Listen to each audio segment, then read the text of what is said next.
Hello everyone, welcome back to Mega Food Kadai channel.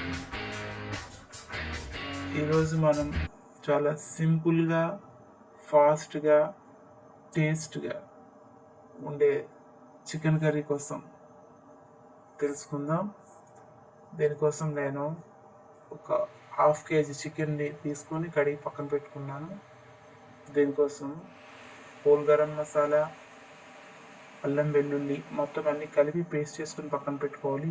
తర్వాత ఒక 4 ఉల్లిపాయలు, మీ కారానికి సరిపడా పచ్చిమిర్చి, కరివేపాకు, కొత్తిమీర ముక్కలు తరిగి పక్కన పెట్టుకోవాలి. కళాయి పెట్టుకొని ఒక 3 టేబుల్ స్పూన్లు ఆయిల్ వేసి, చికెన్ కదా కొంచెం ఆయిల్ ఉంటేనే బాగుంటుంది. అందులో ఉల్లిపాయ ముక్కలు, పచ్చిమిర్చి, కరివేపాకు వేసి ఇవి గోల్డెన్ బ్రౌన్ వచ్చే వరకు బాగా లో టు మీడియం ఫ్లేమ్లో ఫ్రై చేసుకోవాలి. అసలు హై పెట్టొద్దు, మాడిపోతుంది. బ్రౌన్ కలర్ వచ్చే తర్వాత మనని అల్లం వెల్లుల్లి మసాలా పేస్ట్ని వేసి ఒక 2 నిమిషాలు మూత పెడితే చూడండి ఆయిల్ చక్కగా సపరేట్ అయిపోయింది కదా. ఈ టైంలోనే మనం చికెన్ వేసి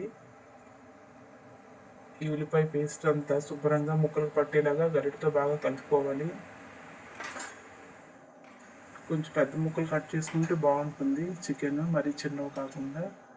అంతా కలిపి పెట్టుకొని అందులోనే మనం మన టేస్ట్కి సరిపడా ఉప్పు, కారం, పసుపు వేసి బాగా కలిపి ఒక 2 నిమిషాలు మూత పెట్టుకుంటే చికెన్లో ఉన్నంత నీరుతో బాగా ఉడుకుతుంది చికెను.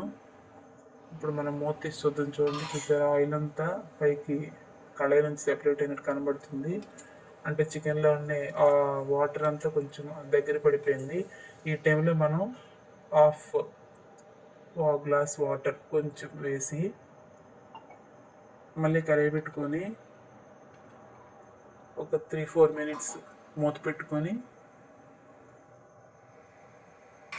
కొంచెం చూడండి, చికెన్ కర్రీ చక్కగా రెడీ అయిపోయింది. నాకైతే నోరు ఊరిపోతుంది. వెంటనే ఇప్పుడు నేను తినేయాలి అర్జెంటుగా వెళ్ళి.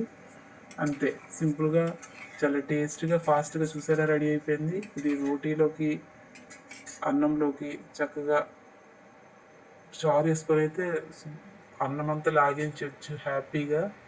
కొత్తిమీరతో లాస్ట్లో గార్నిష్ చేసుకొని మనం డిష్ అవుట్ చేసుకోవడమే. చూసారా ఎంత బాగుందో. మీరు కూడా ఈ కర్రీ ట్రై చేయండి. వీడియో మీ ఫ్రెండ్స్కి, రిలేటివ్స్కి షేర్ చేయండి. తప్పకుండా మీరందరూ మా మెగా ఫుడ్ కడే ఛానల్కి సబ్స్క్రైబ్ అవ్వండి. Thanks for watching. Thank you.